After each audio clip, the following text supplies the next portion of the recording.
On the gridiron or courtside, you know what time it is. It's Sports plus life. Sports plus life. ringside or front court or field pass, we ballin' no. Knuckle up or buckle up. I tell it like it is when I'm on my show. Home run, slam dunk, knockout, or got to go. Sports plus life. Yeah. Sports plus life. Yo, yo, yo, yo! What's up? What's really good? It's your boy Brandon Brevon Towns, host of that show called Sports Plus Life. You heard? Oh, it's so much stuff to talk about today, and you know what's going down today. So guess what? Turn it off, turn it off, turn it all the way off now, boy. Yeah, I like chicken. I'm sorry. I'm so sorry. Just acting silly, acting goofy. But please allow me to reintroduce myself. My name is Brandon Brevon Towns, and this is Sports Plus Life, that there sports podcast where we talk about all of the necessary topics in sports and all of the necessary topics in life. And man, oh man, it's just so much sports to talk about today. It really is. But before I get into that, I'm gonna do this. I'm gonna make it a conscious effort to do this every show, and that is just shout out. First of all, everybody and anybody that chooses to listen. Hope everybody's having a great, wonderful, blessed day, and also my Springer fam. Definitely shout out to my Springer fam, and hope that everybody is all right, that everybody is blessed, and that everybody is just doing okay, because once again, I love you guys. This past Saturday, 9/11, 20 years since September 11th, and of course that was supposed to be the unofficial reunion, kind of. Like I said a few shows back, you know, we're all grown. We don't have to have an official reunion date just to get up and chill with each other and appreciate each other. Now, once we actually got an official date, which is November 5th at the Holland Springs Verona game, people kind of started backing off, and the Easton Rec had a bunch of Little League stuff going on, so I definitely understand. And it was, but September 11th was still a very, very chill day for your boy. Definitely very chill day for your boy. But just a couple of concerns. Just, you know, shout out prayer warriors for my mom, who's having some health issues going on, and just hope that all of that works itself out. And she told me that, and I was kind of like, well, damn, like, you know, golly, you know. But you know, I just take that for what it is, and just keep moving forward and keep praying, and, you know, just keep asking for the man upstairs to keep looking out for those who I dearly love, and everybody in general in this game called life. You feel me? And but yes, again, Saturday was 20 years since that fateful day that, if you are old enough, even though you might have been young, if you're old enough to remember where you were and what you were doing on that day of September 11th, is something that you'll definitely never forget. I will indeed share what I was doing that day, or that morning, when those attacks happened, and prayers up to everybody who was lost that day. And it just, 20 years goes by so fast. I was in the bed. I just graduated. I was, you know, freshly graduated from high school, and I didn't have to work that day, no. But I was in the bed. My mother came and kind of busted in my room, and I was like, "What did I do?" I was still sleeping. I was like, "Is everything okay? What did I do?" So she changed the channel on my TV and said, "Look at this." I see plane crash into the building. Now, I'm 95% asleep. I'm like, okay, what movie is this? I'm sure I've seen it before. Plane crash into the building. Big deal. All right. Can I kind of go back to sleep? As a matter of fact, it was so early. I was like, you know what? I need to get up, because I do specifically remember that day. I had stuff I had to do that day. So then she changed the channel. Plane crashed into a building. Okay, I get it. All right. Plane crash into a building. What movie is this, and why is it on a couple of different channels?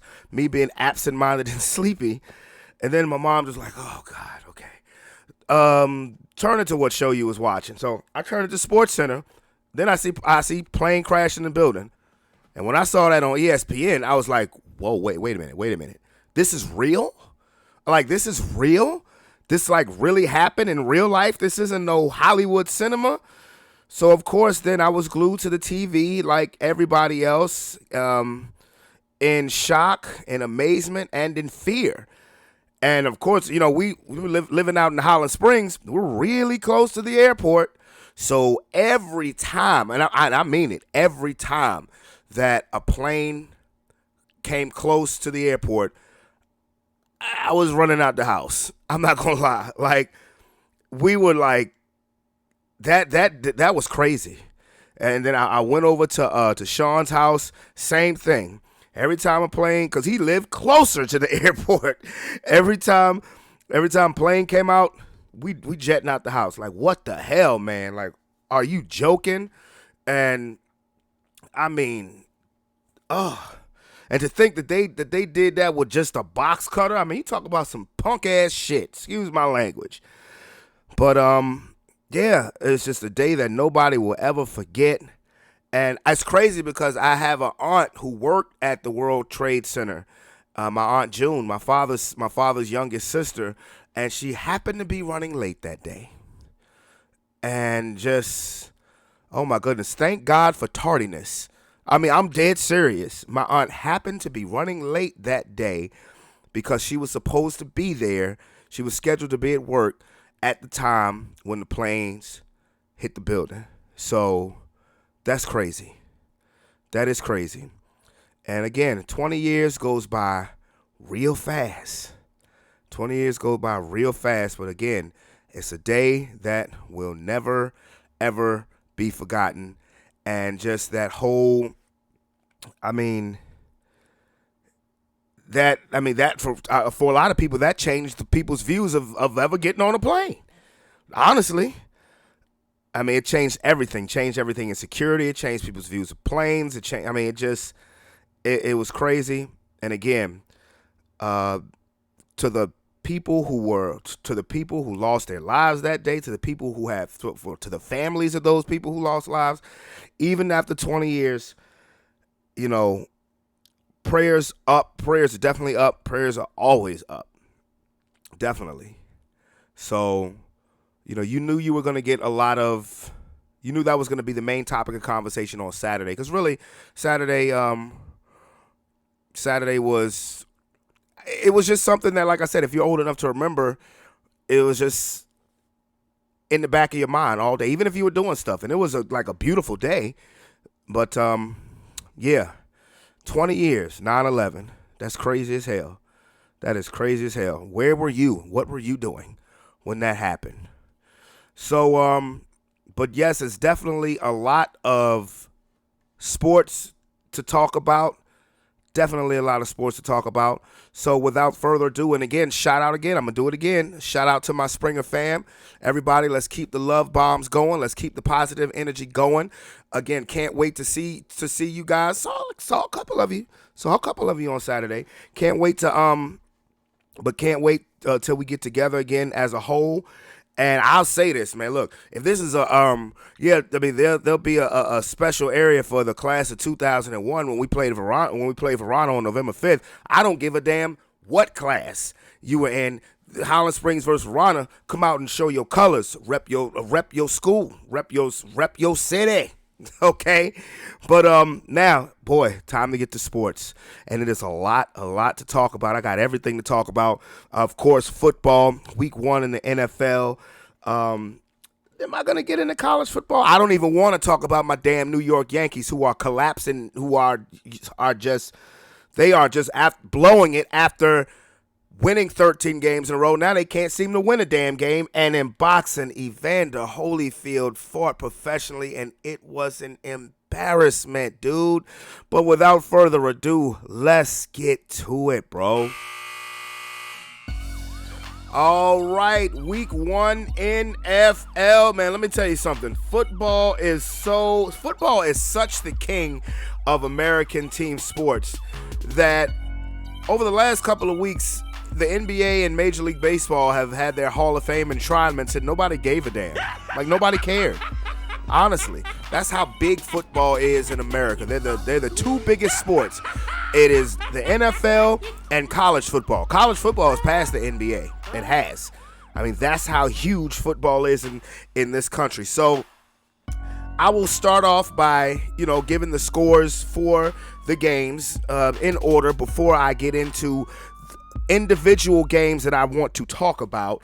Now, of course, the season kicked off last Thursday with the Tampa Bay Buccaneers against the Dallas Cowboys, and it was a very good game. I mean, you couldn't ask for a better way to start off football season, with Tampa Bay winning pretty much at the buzzer, 31-29, and I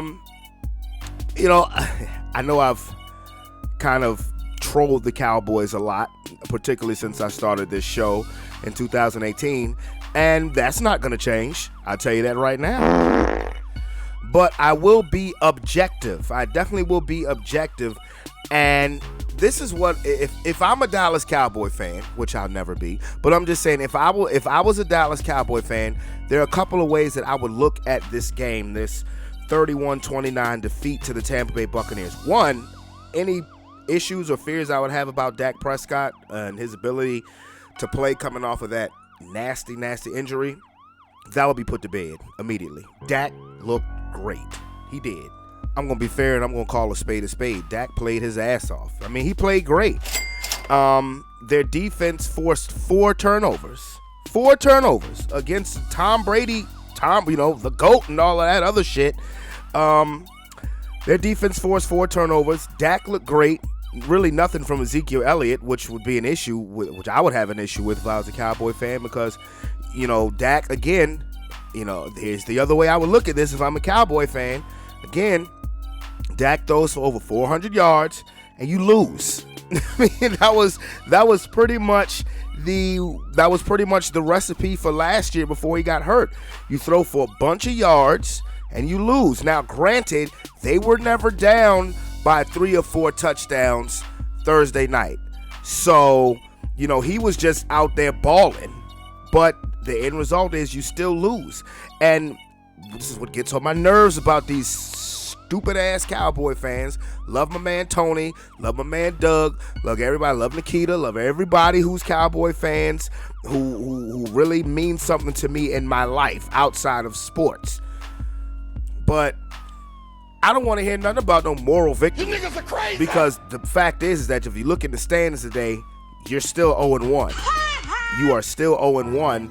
And they're like, okay, well, I see, but I know we're going to win the division. I know we're going to win the NFC East because look at us. We loaded, bruh. Didn't that look eerily similar to last year? Remember last season, Sunday Night Football against the Rams? Very competitive game, very down-to-the-wire game. You lost. But you're still saying, hey, man, we're going to look great. We're going to win the division. You sure about that? Are you sure? Now, as far as Tampa Bay goes, this whole notion of, hey, Tampa might go undefeated, man, put that to bed. There are chinks in the Tampa Bay Buccaneers armor. And I think what has happened is we were so love-struck with the fact that, one, Tom Brady won a Super Bowl outside of New England, and the defense got hot, and they brought back all 22 starters and blah, blah, blah, and man, Tampa's going to be hard to deal with. They brought back all 22 starters. Nobody's ever done that before, and the truth of the matter is that Tampa's defense last season, at the end of last season, got hot. I'm not saying that they're a bad defense. They have very good players, and they have a very good front four, but, Dallas was without their best offensive lineman, and really, Dak had all day to throw. That offensive line held up very well. I believe it was only 1 sack when Dak rolled out and Shaquille Barrett got him. But Tampa's defense, their Achilles heel, is their secondary. Period. So if I'm gonna be an opposing team playing against Tampa, I'm gonna say, okay, yeah, they brought back all 22 starters. And their issue last year was their secondary. It's not like last season they were 13-3 or 14-2. They were 11-5. They didn't even win their division. Their defense got hot at the right time. So what that has done is made everybody say, oh, look at this elite Tampa defense. It's good. It's a very good defense. But this Tampa defense ain't the Rams. They're not the Dolphins. They're not my Denver Broncos. I'm not even trying to be funny. Their secondary can be had, and Dak had them for over 400 yards. So there are definite chinks in Tampa Bay's armor, which will be more compelling actually. So yes, Buccaneers start off the defense of their title with a 2-point victory against the Cowboys. Now on the Sunday's game, the Philadelphia Eagles went into Atlanta and stomped the Falcons. I mean, look, this was a game that I thought was going to be maybe the most fun game of the day, one of the most fun games of the day, because I thought it was going to be a shootout. Bro, let me tell you something. Y'all sleep on the Eagles if you want to. Sleep on Philadelphia if you want to. I called Sean near the end of that game. I said, I like what I'm seeing. Now, he was at work, so he couldn't talk to me long. He said, bro, it's the Atlanta Falcons. I said, I don't care. I said, the Falcons generally put up points. The fact that they went into ATL, home opener, and held them to 2 field goals. 2 field goals. I didn't know the Eagles D-line was like that. I didn't know they was like that. And you had Devonta Smith, the Heisman Trophy winner. His first career catch was a touchdown. You had Jalen Reagor, who a lot of people kind of pounced on last year for lack of production. He had a touchdown catch. Jalen Hurts looks special. He looks special. I've been hearing all offseason people trashing the Eagles saying, oh, they ain't going to be nothing. They going to be terrible. Sleep on Philadelphia if you goddamn want to, especially in the NFC East. Like in 2 weeks, they go play Dallas, and all I'm hearing is, oh, that's a win for the Cowboys. You sure about that? Are you sure about that? I understand Dallas offense is way better than the Falcons. I get it. But like I said, the Falcons, one thing I didn't hear about was the Falcons having a trash offensive line. I didn't know the Eagles D-line was like that. I had no idea that the Eagles D-line was like that. They look good. And one of the surprises of the day, and I'm tying these two in together, is the Arizona Cardinals simply went to Tennessee and smoked the Titans. They smoked the Titans. Derrick Henry was not even a factor. Chandler Jones, one of the big dogs who's over 30 but still getting it done, had 5 sacks yesterday. Chandler Jones dominated the game by his damn self. Kyler Murray was spectacular. DeAndre Hopkins was spectacular. Christian Kirk was spectacular. The Titans looked pathetic. And I gave this score right after the Eagles and Falcons score because maybe sometimes you have combinations that just need each other. Because the Falcons' new coach, Arthur Smith, was Tennessee's offensive coordinator last year. Maybe he needs that group. And maybe the Falcons need Julio Jones, who went to Tennessee. Because both look terrible. I mean, you can tell that there's no rapport with Julio Jones and Ryan Tannehill. And there obviously ain't no rapport with Arthur Smith in the Falcons' offense. Because if it's one thing that I always could count on the Falcons to do was put up points. And they just got beat down. The Tennessee Titans just got beat down by the Arizona Cardinals. Said, watch out for them boys. Look out for Arizona as well. The Steelers beat the Buffalo Bills in a clash of heavyweights in the AFC. It was in Buffalo. Steelers win 23-16. I called Buffalo to win this game, but this is why I have not summariously just gift-wrapped the AFC East, which I said was one of the toughest divisions in football. I have not gift-wrapped that division to the Buffalo Bills because I have to see consistency, okay? I do think they will win the division, but I don't think it's going to be a runaway like everybody else does. The Pittsburgh Steelers, man, what can you say? I mean, Mike Tomlin's a hell of a coach, and we all know that. TJ Watt would say, hey, look, I'm not playing until you pay me. They paid him, and he didn't miss a beat. He was an absolute monster. The Steelers, very well coached, took the emotion of Bills Mafia and the Buffalo team itself, took the first half punch in the face, and responded like I would expect a Mike Tomlin team to respond. And now, so they're 1-0. They're 1-0, and we'll see. Pittsburgh's going to be very interesting this year because I have them missing the playoffs, but I still have them having a winning record. But that may change, particularly with how snake-bitten Baltimore has been. I'll get into that in a second. The Bengals beat the Vikings in overtime. I mean, the Vikings, Kirk Cousins, man. That's all I can say. Joe Burrow had a great game, and he had more of a serious injury than Dak Prescott. And I'm still surprised that he's ready week 1. But he had a good game. His LSU mate, Jamar Chase, remember everybody was saying Jamar Chase and forgot how to catch the damn football. Jamar Chase balled out in his NFL debut. The San Francisco 49ers defeated the Detroit Lions. I was wrong about that as well. I picked the Lions to win, more so to be kind of just to purposely disagree with Tony. But the way that the Lions were getting mutilated, it was 38-10. It was 41-17, and somehow San Francisco's defense just fell asleep at the wheel, and Detroit damn near tied the game at the end. So, but another NFC West team, 1-0. The Seahawks beat the Colts. Expected that. I mean, Russell Wilson, I'm not even trying to be funny. One thing that Russell Wilson does is play great in September. Just want to see the same thing in December and January. So the Colts and Carson Wentz in his debut for the Indianapolis Colts lost. It's really that simple. The Chargers beat Washington 20-16. Justin Herbert, remember I said Justin Herbert is going to be in the conversation for top 5 quarterback in the league by the end of the season. I really believe that. And going against that defense, and even though the score was just 20-16, the Chargers converted on like 75% of their third down. They were 14-19 on third down. That's crazy. Sam Darnold gets his revenge on the Jets. I called Carolina to win this game. And 19-14, nothing really special about that game. The Houston Texans actually looked very good. Deshaun Watson did not start because of all of the legal issues going on outside of football. Tyrod Taylor started, and he looked great. Virginia Tech, Hampton in the hang house. Trevor Lawrence had a rookie-like debut. Honestly, Trevor Lawrence had a Peyton Manning-like debut. Peyton Manning, his first game in 1998, threw for over 300 yards, had a couple of picks. Trevor Lawrence did the same thing, had a couple picks, had a couple of touchdowns too.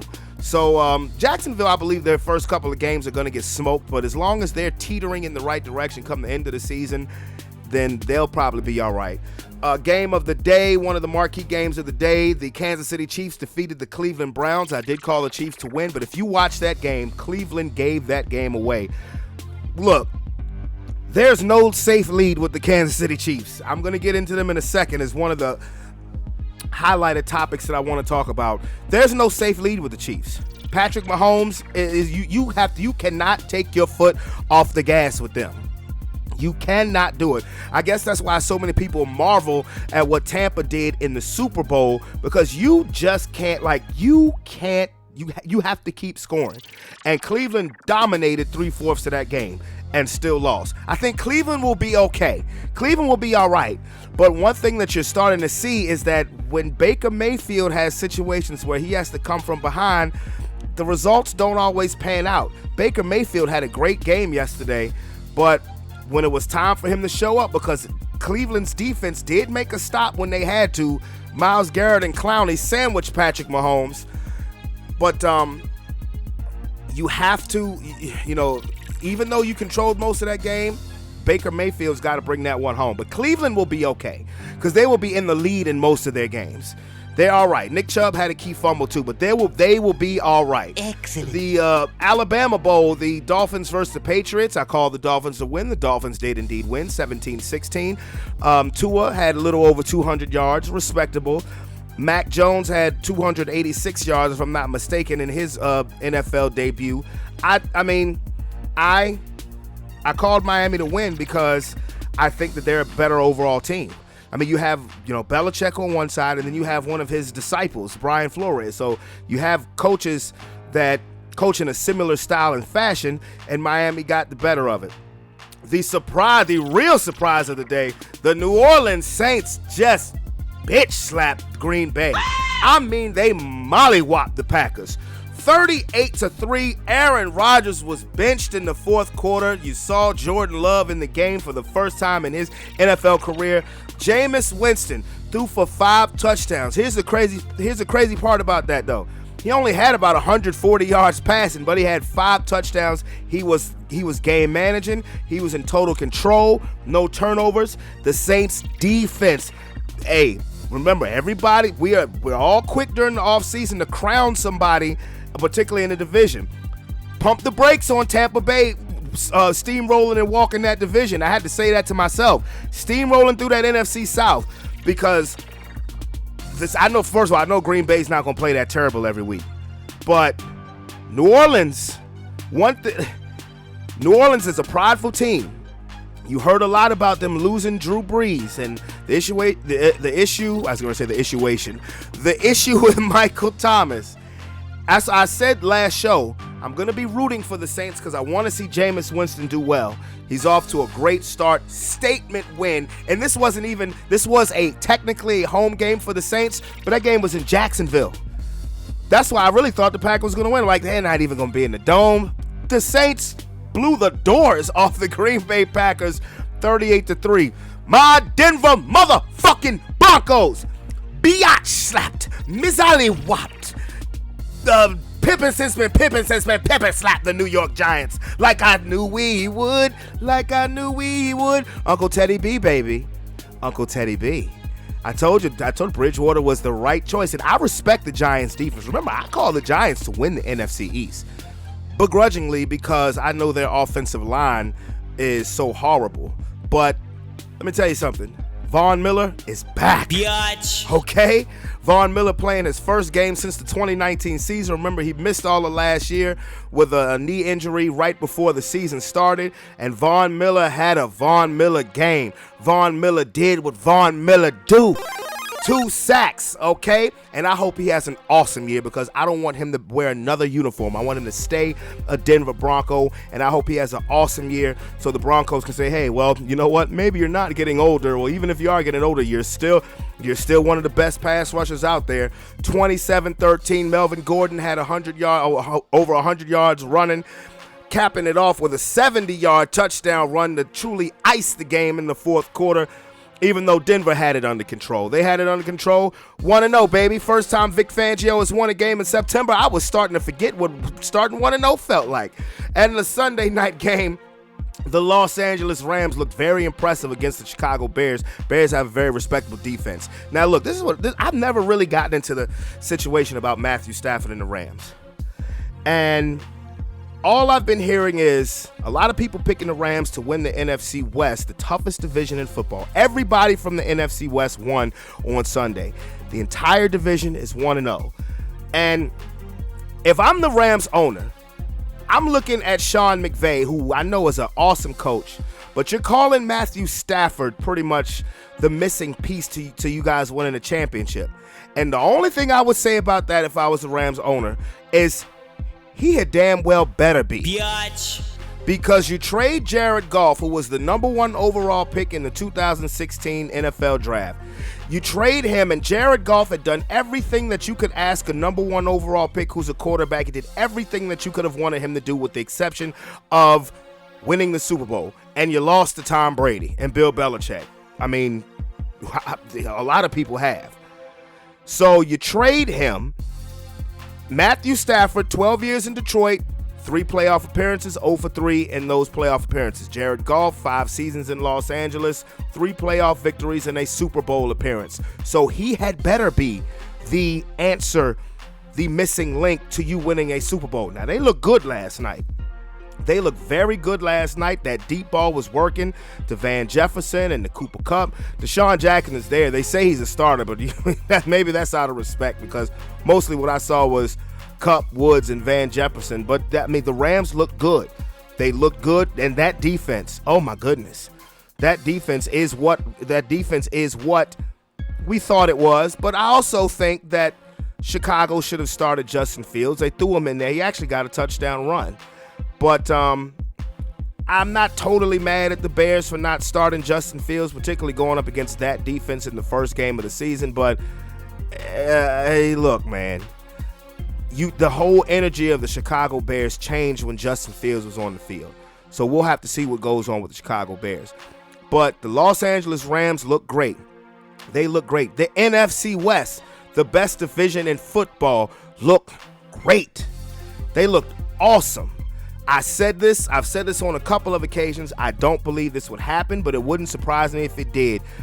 You have 7 playoff teams now, your 4 division winners and your 3 wild cards. It wouldn't surprise me if every single team from the NFC West made the playoffs. I don't think it's going to happen because, again, I think the San Francisco 49ers will be the odd team out. But I tell you something, this notion, and you have to start seeing things develop before you start crowning everybody. This notion about Tampa, being at, Tampa and Green Bay, of them possibly walking it to the Super Bowl. And I picked the Packers to go to the Super Bowl. But let me tell you something about Tampa Bay. There are a couple of teams that they don't want to see, and they all reside in the NFC West. If in the playoffs happen, Tampa runs into the Rams, good night. If they run into the Seahawks, good night. If they run into the Cardinals, good night. Because again, that secondary for Tampa is exposable. And there are teams in the NFC that can take them out. Plus, you put that with the type of defense that the Rams have. Like I said, Matthew Stafford, you damn well better be the answer. You damn well better be. You have to no less get to a Super Bowl. You have to at least make a Super Bowl. Otherwise, Jared Goff will have accomplished more. So you have to at least get to the Super Bowl. And you're asking a quarterback who has never had a playoff win to do something like that in 12 years. 12 years. Now, it is Monday night, so the Ravens haven't played yet, but good Lord, you're talking about a snake-bitten team. How the hell do you lose your whole running back stable has ACL injuries? And people wanted to come at John Harbaugh because J.K. Dobbins got hurt during a preseason game. Look, the whole notion of preseason doesn't matter to me. It's baloney. It's bullshit. I would still play players in the preseason because everybody else from Baltimore got hurt in practice. We talking about practice. But the loss to me that really I think is going to hurt is you lose Marcus Peters in practice. Not a game. Not the game. In practice, man. So, look, their best running back was their quarterback anyway, Lamar Jackson. But Lord have mercy. Lamar Jackson is going to have to be an all-pro running back and an all-pro passer at least for the first quarter of the season. I call the Ravens to beat the Raiders, but I don't know because goodness gracious. Baltimore signed Le'Veon Bell. I think they signed Devonta Freeman, whatever. Adrian Peterson's still out there, just putting that in the atmosphere. Todd Gurley is out there, just putting that in the atmosphere. I'm just saying. And of course, now I'm going to go into detail as far as a couple other things like Aaron Rodgers and again how no lead is safe with the Kansas City Chiefs. But I got my dog back on the line here. Tony, what it do? Yo, what's up? Ain't nothing much. Week 1 of football, the most wonderful time of the year. We already know what time it is, but I just gave the people a brief rundown of the scores. So what was your ultimate takeaway from Sunday? It's week 1. Week 1 has always been known to be the most bipolar thing in sports. So if you are a Vegas person, you're better off sitting out week 1 because you don't know what you're going to get. You don't know what you're going to see. You don't know what people are going to bring to the table. All you know is they're out of training camp, they're out of preseason, and this is the first game of the season. And we saw that yesterday. Absolutely. Definitely. Absolutely. A couple of surprises. Okay, what was the thing that you were surprised by the most? Probably Aaron Rodgers, just in general. Not so much the Saints. Jameis can air it out. With the 500 yards, most of the time, historically, he's going to give you 3 interceptions to go with those 500 yards. He didn't do that yesterday.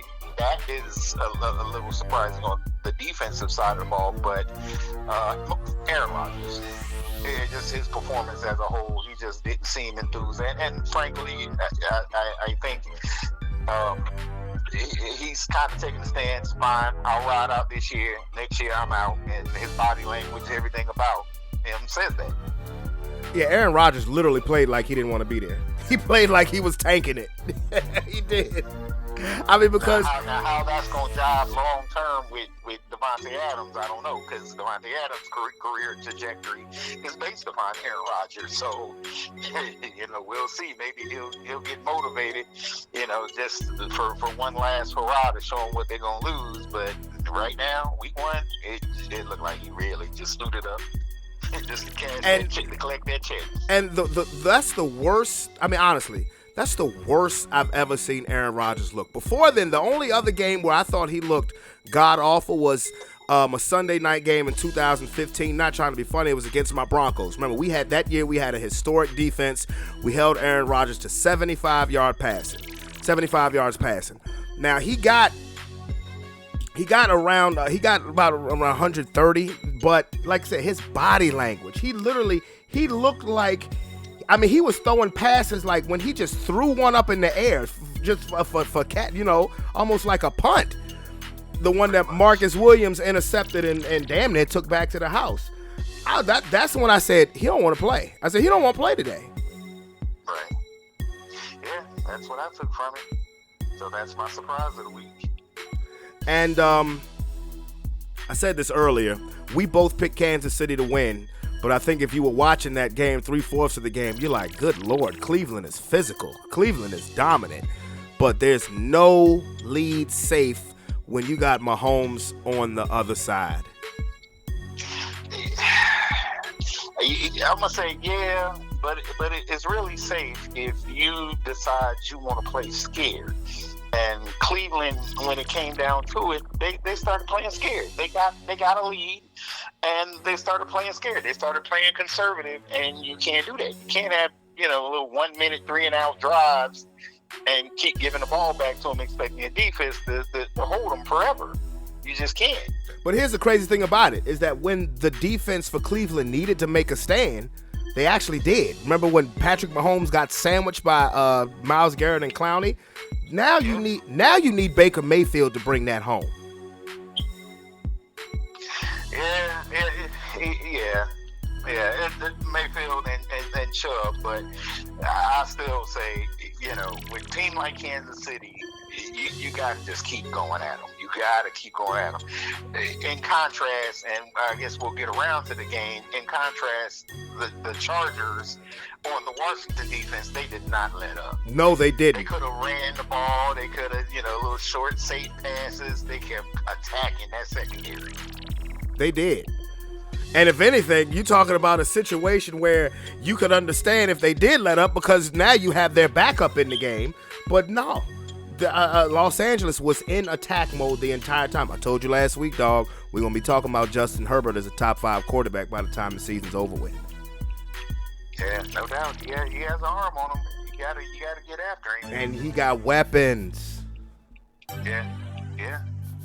He got weapons. And side note, Broncos are coming, baby. My Broncos are coming. I hated losing Jerry Jeudy yesterday. I thought his season was over when I saw the way his ankle got rolled up, but they said just a high ankle sprain. So I can live with that. It's just week 1. Hopefully we can have him back mid-season or even sometime in November. So if he had to get a high ankle sprain, for one, I'm glad that's all it was because that looked ugly.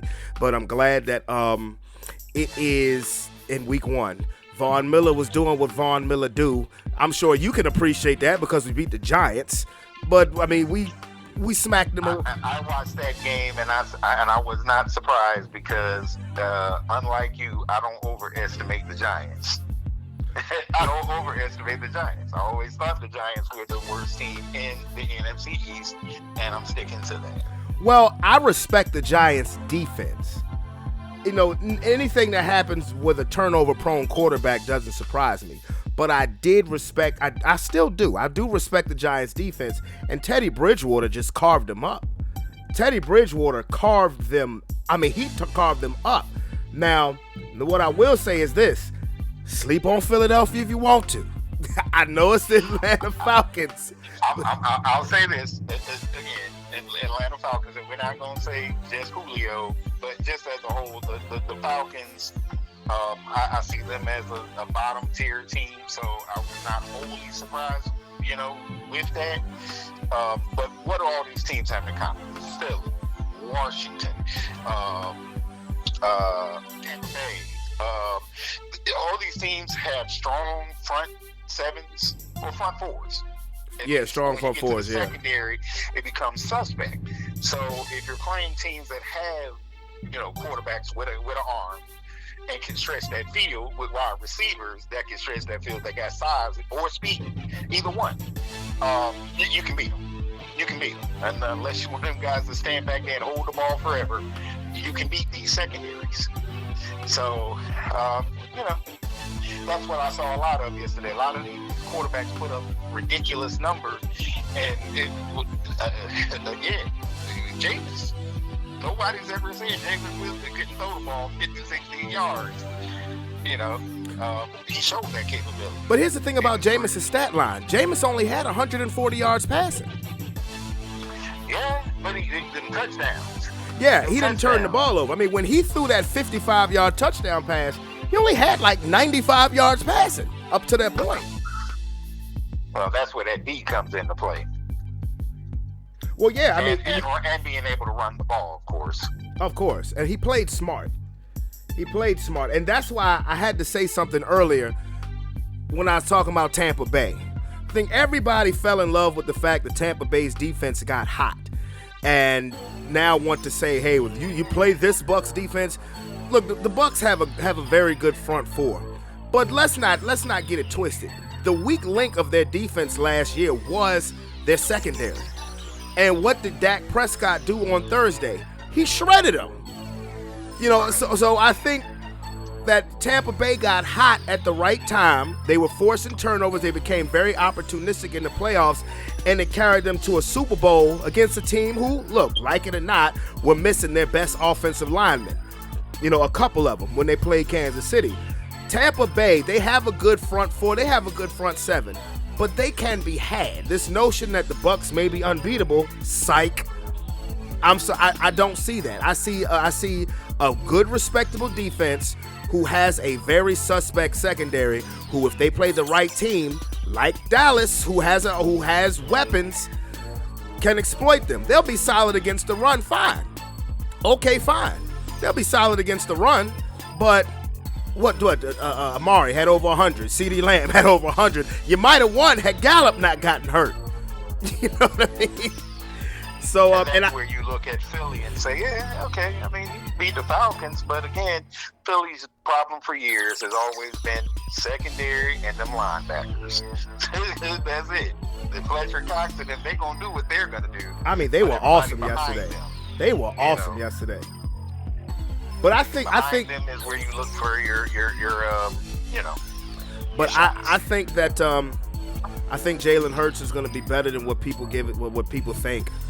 I really do. He looked yesterday like he had total command of that offense. Now, this week they play the 49ers. We'll see. And because to me, honestly, the 49ers showed a chink in their armor the way they damn near let Detroit come back and damn turn the game into overtime. Yeah. Well, the 49ers, they keep doing this addition by subtraction thing. They draft some guys and then they don't want to pay them, let them go out. They draft decent replacements, but eventually that catches up to you. I'm going to tell you something. I think out of the NFC West, I think the 49ers are going to be the team left out. I think they'll be the team that doesn't make the playoffs, and then people are going to need to start looking at Kyle Shanahan and John Lynch, because outside of 2019 when they went to the Super Bowl, they have not had winning seasons. They've drafted great. They've developed players great, but just like you said, they don't want to pay them, and they draft pretty good replacements, but that stuff catches up to you. San Francisco doesn't make the playoffs this year. That seat is going to get real warm. I mean, because you're going to let them see. You're going to let them see what they can do with Trey Lance. But that seat's going to be real warm, because you have to start looking at the total body of work. Okay, Kyle Shanahan, you've been here since 2017. Losing season, Super Bowl, losing season. You can't follow that up with another losing season. I mean, if he had won the Super Bowl, then he would have bought himself some more time, but he didn't. Exactly. Yeah, you're right. I mean, hell. Mike Shanahan, we won back-to-back Super Bowls with Mike Shanahan we never got back to the Super Bowl, but we sprinkled in, we threw in a lot of playoff appearances and AFC Championship appearances, so you still have to stay relevant. And if you just flat out not making the playoffs, they gonna start looking at you, or they might tell John Lynch, all right, look, you got to find another coach, or both of y'all asses gonna be up out of here. Right. And that division is the best in football. Yeah, and I have to say that. I agree. And I was also saying this about the Rams, because the Rams looked real good last night, and the Bears are a very respectable defense. But I've never really talked about the Rams situation as far as getting Matthew Stafford. If I'm the owner of the Rams, I trust Sean McVay, but I'm going to let him know, you think that Matthew Stafford is the answer, the missing piece. All I would say to that is, he had damn well better be, because you traded away a number 1 overall draft pick who did everything a number 1 overall draft pick was supposed to do at quarterback, outside of winning the Super Bowl, but he got you to the Super Bowl. So Matthew Stafford can no less, he has to go to a Super Bowl, because you traded away a guy who took you to the Super Bowl, for a guy who in 12 years had 3 playoff appearances and lost all 3 games. So he had better be. But they looked great last night. Seattle looked great. Arizona looked real good. You know what I mean? Like, other teams are going to have to depend on them to beat each other up. Right. Yeah. Basically, a lot of the Arizona thing in particular, they started off kind of slow. I said, oh, okay, and then all of a sudden, bam, bam, bam, back to back scores. Right, and I mean, and Chandler Jones, Jesus Christ. I mean, I hadn't seen that since Derek Thomas in '98. I mean, literally all of those sacks in one game. I mean, if J.J. Watt has some good stuff left in the tank, and I think he does, along with A.J. Green and the parts that they brought in, I've heard people saying that the Cardinals will probably be the odd team left out. I don't see it that way. I think it's San Francisco.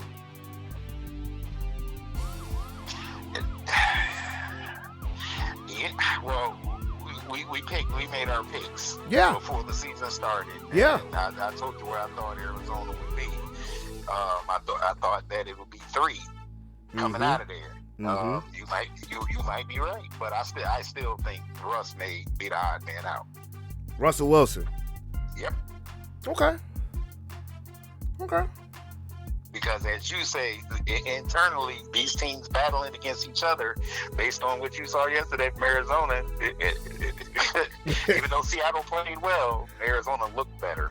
Yeah, they look better, and they look better. Well, they both played, Seattle played the Colts, Arizona played the Titans, and those are the 2 teams who I really think are going to battle it out to win the AFC South. But, yeah, Seattle looked good.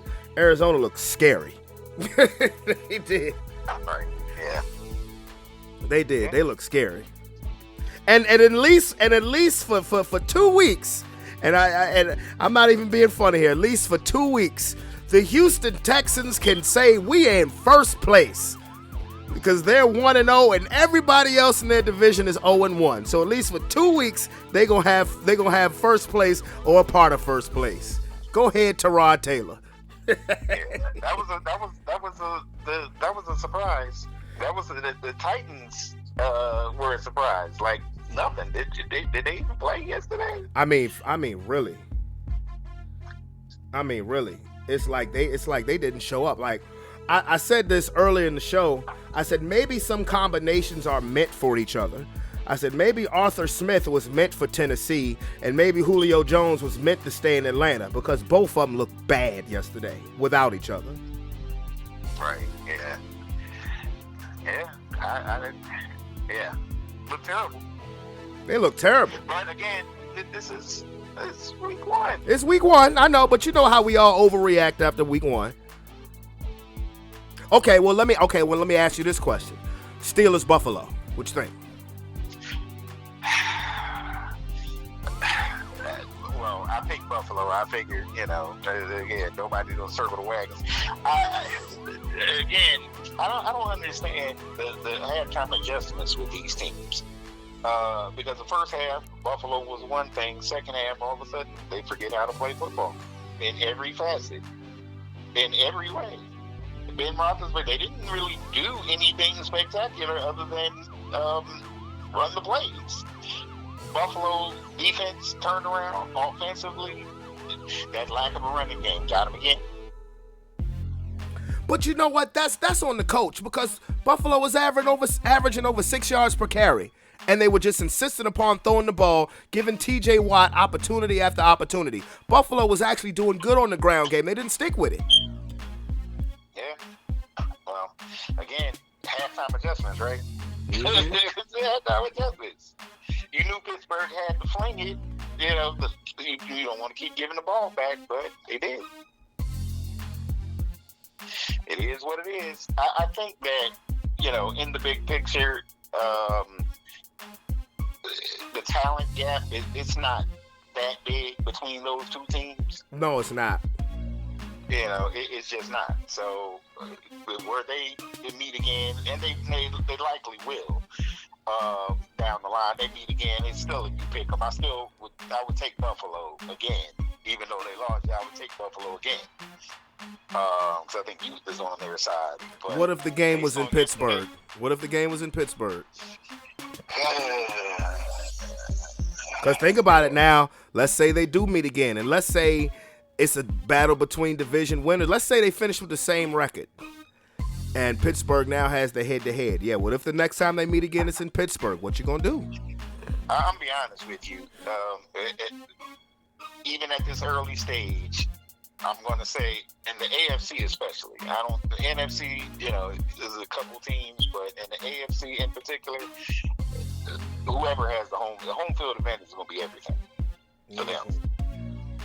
Everything. Yeah, I mean, some are obvious, for you guys. Denver, you want to be at home. It's obvious event. KC, they want to be at home. Oh, yeah. Even strangely enough, even Miami. Seems like Miami want to be at home. You get these colder weather with global warming. It might be 100 degrees in January in Miami. I mean, good Lord. I mean, for real. Yeah, And that's another thing. That's another thing that I got Green Bay. I don't think Green Bay was ready for that Jacksonville humidity. Because mind you, this was a neutral site game, even though it was technically a home game for the Saints. They had to deal with that heat and humidity. The Packers' defense looked finished by halftime. Yeah, it's a real thing. But our game, for instance, against Tampa Bay, you know what temperature was kickoff? It's nighttime, 88 degrees. Kickoff. So you think, they're used to being in the Texas heat and blah, blah, blah. No, they don't stay out there. A lot of these coaches, they'll take them out there for, to get them acclimated. But again, we still talk about COVID NFL season, and these guys are not, they're not out there like that. So, same way the altitude or the cold weather teams, these guys get acclimated. That heat, boy. Yeah. Yeah, that's why them home teams wear their white jerseys and make the road teams wear the dark jersey. Because that dark jersey absorbs that damn heat. So that's what it's going to be. It doesn't, the NFC, it doesn't really, I don't know that it affects the NFC like that, except for maybe the Western NFC West teams and maybe some of the South, a few of the South teams. Everybody else is going to be playing in moderate to cold weather. Unless you're in the dome. Yeah, unless you're in the dome. So, there it is. Okay, well, Lyle Collins, man, what's going on? Well, we had a discussion about Lyle Collins. This is all I'm gonna say is, and people can poo-poo it if they want. The league with certain owners. This goes back to our days, and his thing going back and forth with the NFL because he was a character. He wanted to do things his way. Well, Jerry Jones has always been a maverick, but an excellent businessman. And his philosophy is my team. I don't share ownership with nobody. My team, my stadium. I don't share ownership with nobody.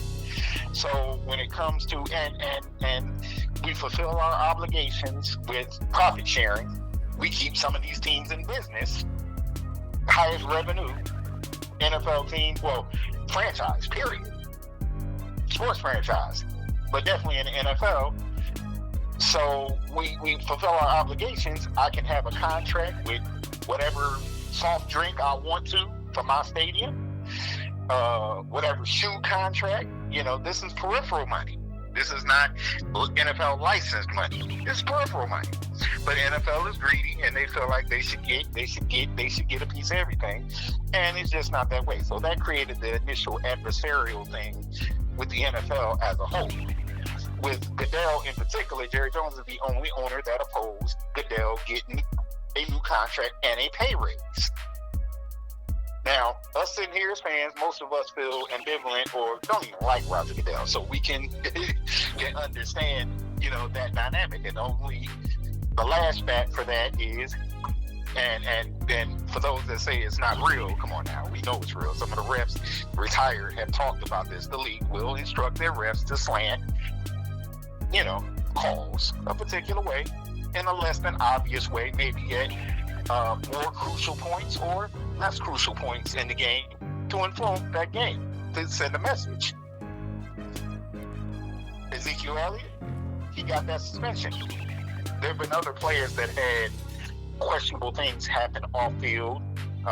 They were never convicted by a court, yet they face no suspension. None. Deshaun Watson has, I don't know how many accused, 23, 24? Yeah, around that number. Okay, and some of them have actually filed charges in their respective county. Nothing has happened with it yet, but they filed charges. Ezekiel Elliott never had charges filed, yet he was still suspended. Lyle Collins was out for the entire 2020 season.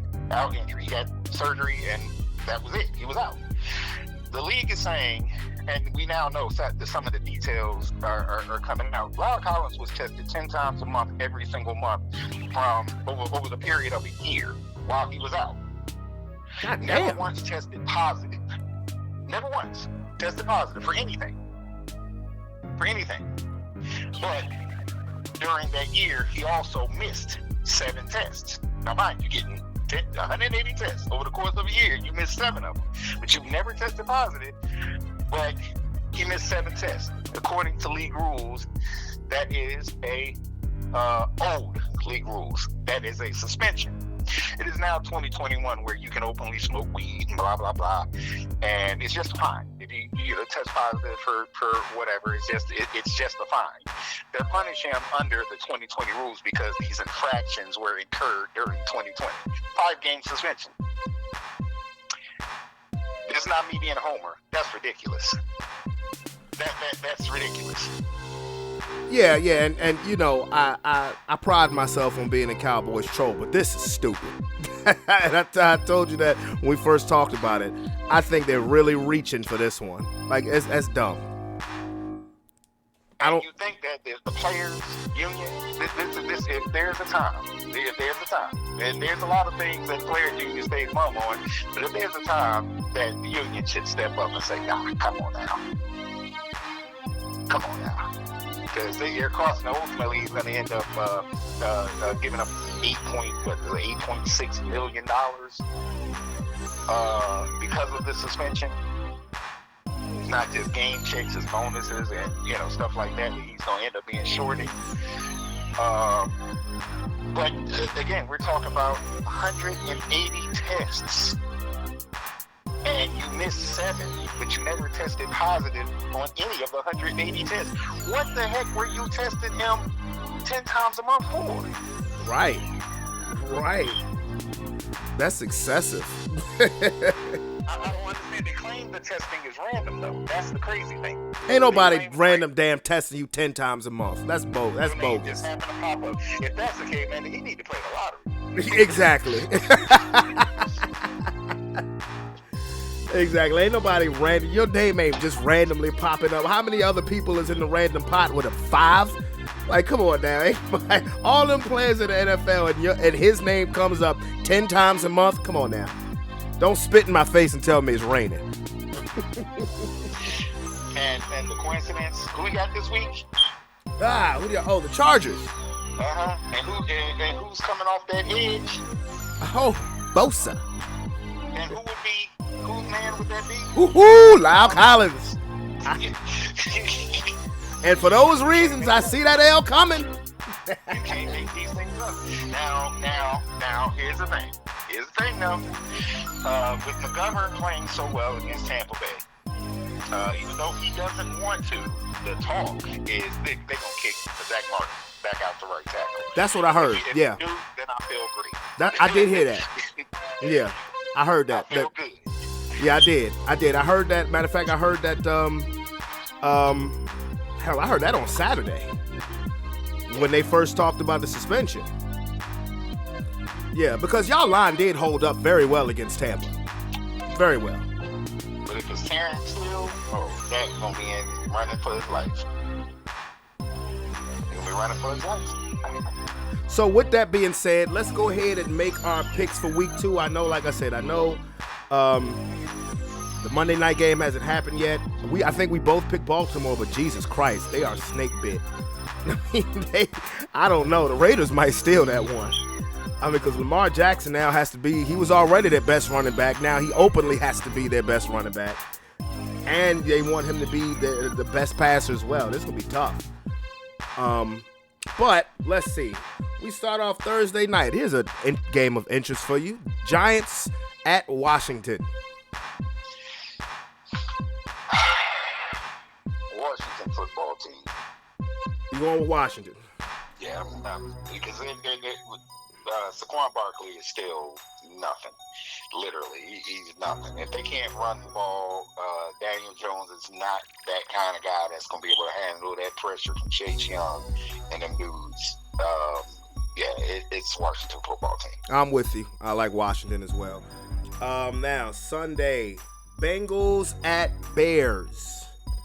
Bengals. Based on what I saw yesterday from the Bengals, from Mr. Burrows, he seemed to be okay. And if that's the case, then I got to go there. The Bears are kind of in a quandary because Andy is Andy. You know, I mean, he's a bus driver at this point. And this game is going to be personal for him, though. Think about it. It doesn't matter. It doesn't matter. It doesn't matter. These are the Bengals. It's the uniform. It's personal for him with the uniform, but this set of players, none of these are teammates of his, really. So Well, I tell you what. If it's one bright spot that the Bears can say is that they're still in first place because everybody in that division lost this past Sunday. I'm gonna go with Chicago though. I'm gonna go, and I don't disagree with you about Burrow, but I don't know, just a gut feeling. I'm gonna go with Chicago. It's in Soldier Field. Which is like 80 degrees at kickoff. This ain't No, I know this. I know this ain't. I'm a Chicago kid, so no, this ain't. Yeah, I know this ain't December weather. I know, but December weather in Cincinnati pretty cold too. Yeah, it's true. Houston at Cleveland. Cleveland. Yeah, me too. Cleveland. The Rams at the Colts. Rams. Same here. Colts are still, that quarterback situation is still in flux, so. Yeah, I agree with you 100%. Rams as well. Buffalo at Miami. I think the Buffalo Bills will circle the wagon this week. I think Tua did enough yesterday to justify them sticking with him, but he didn't light things up. And Buffalo, I figure they come out with a chip on their shoulder. It's a division game. The Steelers game could get put in the rearview mirror if they go in there and blow out Miami. I'm gonna disagree with you on this one. I'm going with Miami. I think honestly, Miami is a very well-rounded team. That's all I'm gonna say. You make good points as far as Buffalo chip on their shoulder, blowing that game at home. I think Miami has a chip on their shoulder too, particularly Tua, because I've heard a lot of people dogging him, even though they won the game, and I don't understand that. But I'm going to go with the Dolphins. New England at the Jets. I'm going to go New England simply because of system. That they'll be better prepared. They have more talent overall. New England. Belichick against a rookie quarterback. I'm going New England. San Francisco at Philadelphia.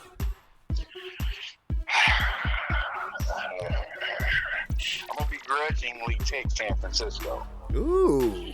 But, I'm going to begrudgingly take San Francisco, but I'm going to take San Francisco nonetheless. I'm going with Philadelphia. Home opener. I'm going with the Eagles. I'm going with Jay Hurts. Vegas at Pittsburgh. Raiders at Steelers. Pittsburgh at home. Pittsburgh at home. Yeah, I like that. I like that same sentiment. Pittsburgh at home. New Orleans at Carolina. Saints. Yep, Saints. Yeah. I'm starting to really see that Sam Darnold is an average quarterback. This is going to be honest. Broncos at Jacksonville. Come on, man. I don't think he'll throw 3 picks. He probably will throw 2 this week, though. I think he'll throw. Lawrence will throw 2 more. They just too young. Like they just too young. They just too young. The Broncos, they're established. Bridgewater not gonna make a lot of mistakes. Broncos. Of course, you already know who I'm going. Come on now. No, come on now. Yeah, Denver.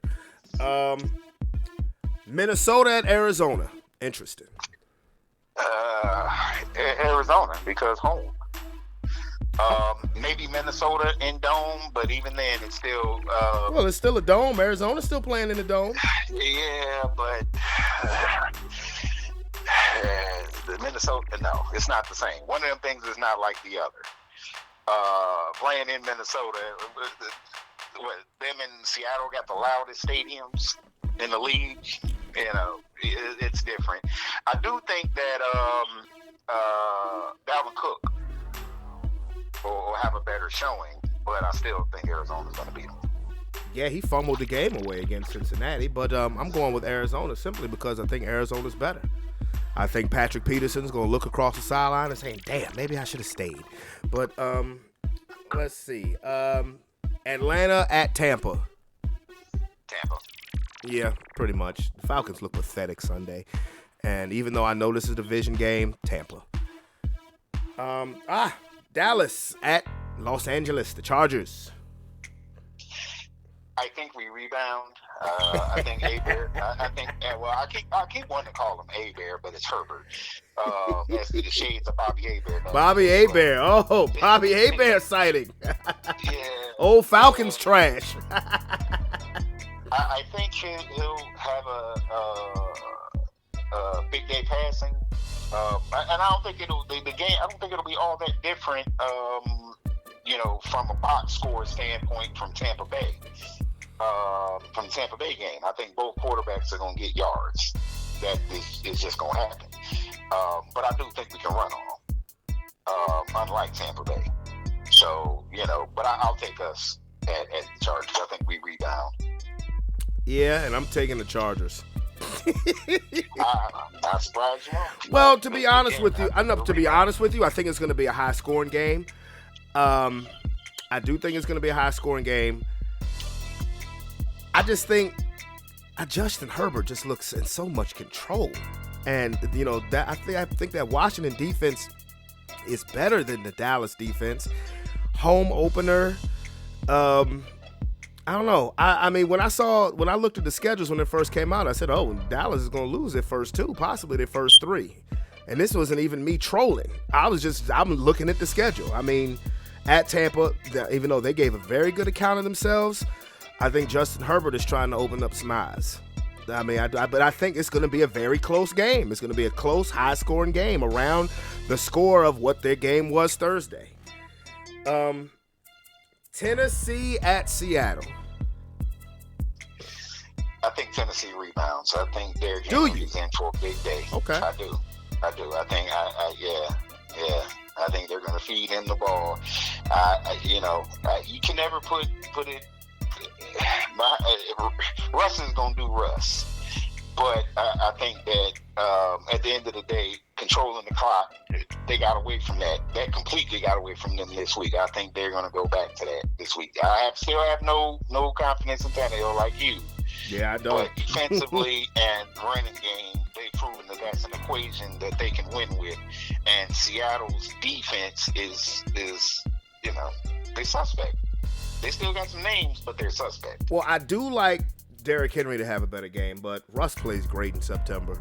I'm gonna go. Russ plays great in September. I'm gonna go with Seattle. Being at home, 12th man, they didn't have any fans last year. I think and that's one thing. Tennessee did play in front of fans all season. Seattle did not. I think Seattle's gonna be super pumped for that game, and I think they'll pull it out. Sunday night game, Kansas City at Baltimore. Kansas City. I agree.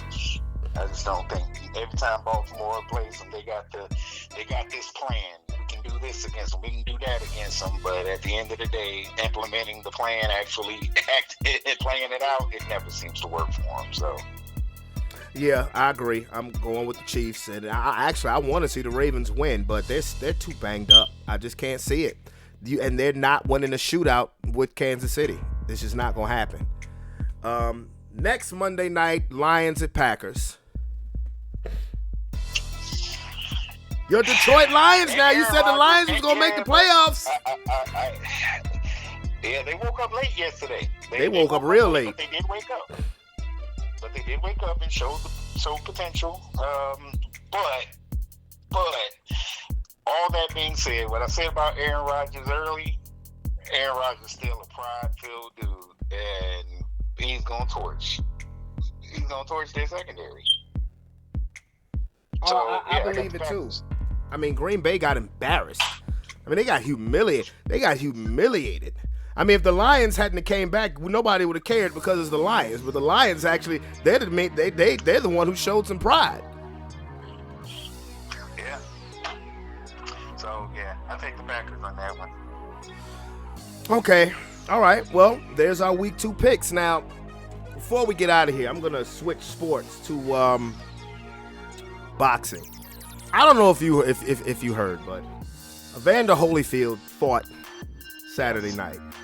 Yes. Did he fight though? Yes. No. Well, he had gloves on. I mean, that was embarrassing. For one, I'm gonna tell you, and this was against an MMA guy named Victor Belfort. Here was the problem that I had when that fight was when he was announced as a replacement for Oscar De La Hoya. One right there, because he was a replacement for Oscar De La Hoya.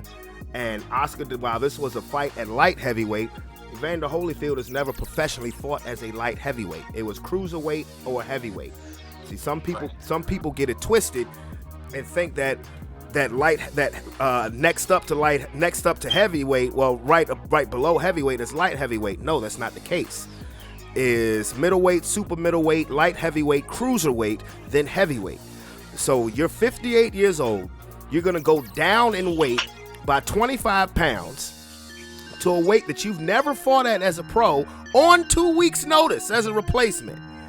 So for him to get stopped in the first round didn't surprise me at all, 1. And 2, dude, if you're going to keep fighting, fight somebody your damn age. I won't even say that, because technical skill counts for a lot, and Holyfield's one of the best that ever did it from a technical standpoint. You just stick with your weight class. Right, yes. The age is, because he might have been thinking, well, George Foreman, okay, I get that, Evander, but stick with your weight class. Yeah. I mean, goodness gracious. Does that ever really work? I mean, he should have called Roy Jones Jr. and asked, does that ever really work, fighting outside the weight class like that?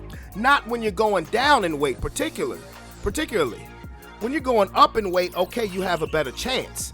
Because as you get older, your body will naturally fill out more. Like Roy really was a middleweight. But when he fought at light heavyweight for such a long time, he eventually became a natural light heavyweight.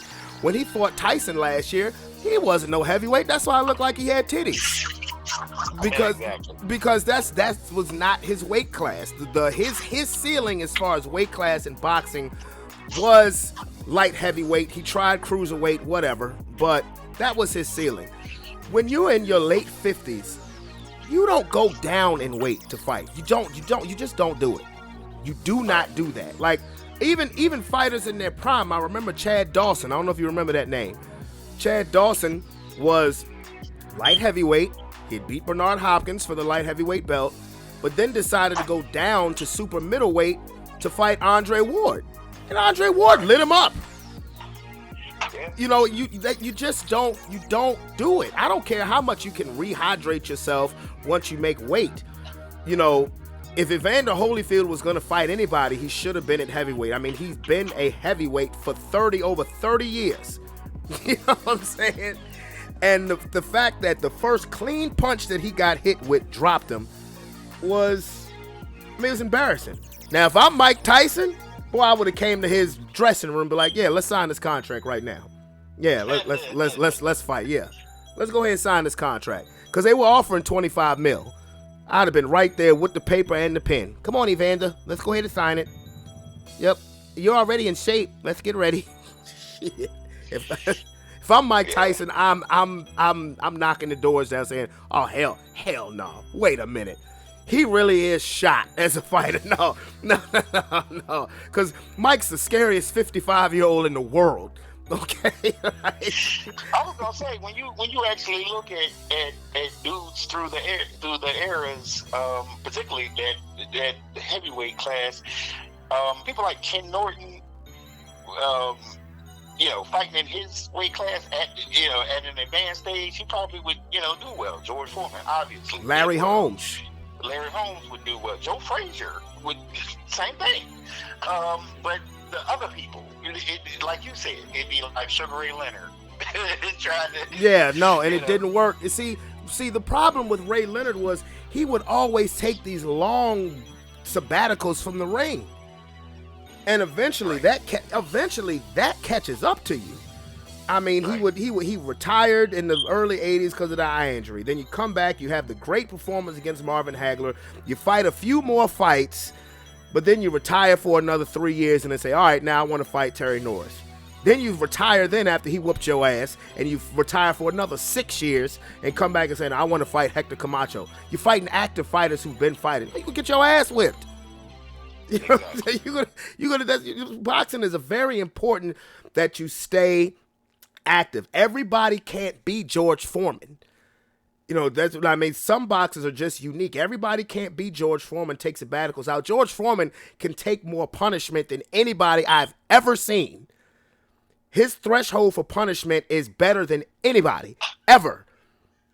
And you can hit him 1,000 times and he can still knock you out with one punch. Tyson couldn't even do that. Because George is smart enough to protect their face. Right. George is smart enough. You can hit him in the body blows all you want. You got to get to that layer of fat and then the muscle underneath the layer of fat. You can swell his face up. You can swell his face up. He won back the heavyweight championship with one eye.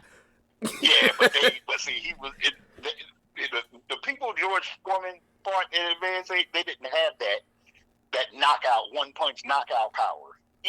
But that's what I'm saying. I always marveled at Holyfield's recovery ability. You know what I mean? Because I used to see Holyfield would get bashed and he would just keep coming. But George Foreman had the biggest pain tolerance. Like, I would see George Foreman be a punching bag for somebody, and I guess you get tired from hitting that big heavy guy. And then he plants you once with a straight shot right on the chin, and you're done. But he hug you, bear hug you, and lay on you, and But that's what I'm saying. Like, he was like so 3-4 rounds, you wore out just from that. Right, but that's what I'm saying. He was because he was able to do that. He could take 18 months or 24 months out the ring and not fight and come back and knock somebody out. Evander Holyfield can't do that. Sugar Ray Leonard could not do that. They couldn't do that. Larry Holmes could. Larry Holmes is another one. Larry Holmes could do that. But everybody else, you can't. It's like, I don't know. Like I said, if I was Mike Tyson, I would have been knocking on the door after the fight with a contract, even with a suitcase full of money. Here's your guaranteed money. All right, you know what I'm saying? we fighting right after Thanksgiving because I mean that was that was bad. All to say, I was flirting with ordering that fight, and I'm glad that I didn't. Because the two main events, only both of them lasted one round. Anderson Silva fought right before Holyfield, and he knocked out Tito Ortiz, and he knocked him out cold in the first round. But Holyfield, man, bro, if you're gonna keep fighting, if you feel that you can still fight, and he keeps himself in spectacular shape even for his age, bro, don't go outside the heavyweight division and do that. Like, don't do that, please.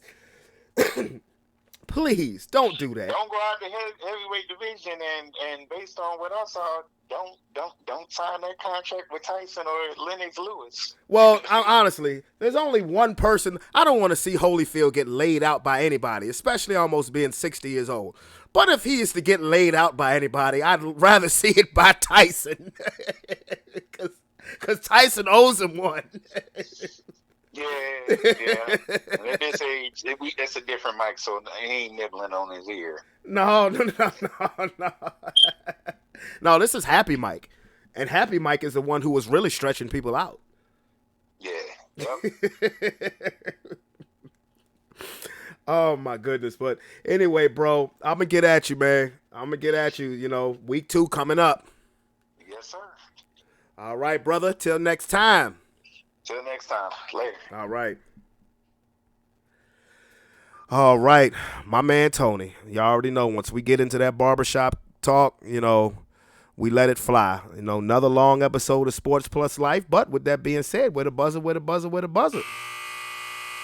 Oh, so glad football is back. Right now, seems like all is right with the world in terms of the world of sports. I mean, baseball is winding down, and like I said, I didn't even want to get into it today because the New York Yankees have considerably pissed me off over the last couple of weeks, especially when I got on here bragging about how hot they were. But you got college football revving up. NFL, we're now underway pretty soon. Just in about a month, you're going to have the NBA revved up as well.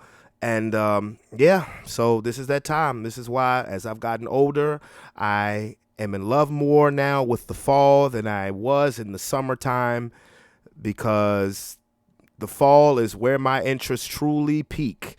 And again, this is your boy Brandon Brevon Towns. If you have not hit that subscription button, definitely do so. Become part of the Sports Plus Life family. I love you guys, my Holland Springs family. I love you guys. I'm with you guys. I miss you guys. I cannot wait till we all get up again as a whole. We're going to have fun. We're going to reminisce, and it's just going to be dope. It's going to be absolutely dope. Everybody who shows me love for the podcast that I do, I love you guys so, so much. And again, it's your boy, Brandon Brevon Towns. This is Sports Plus Life. I'm out this beer. Till the next time. Peace. Love you guys.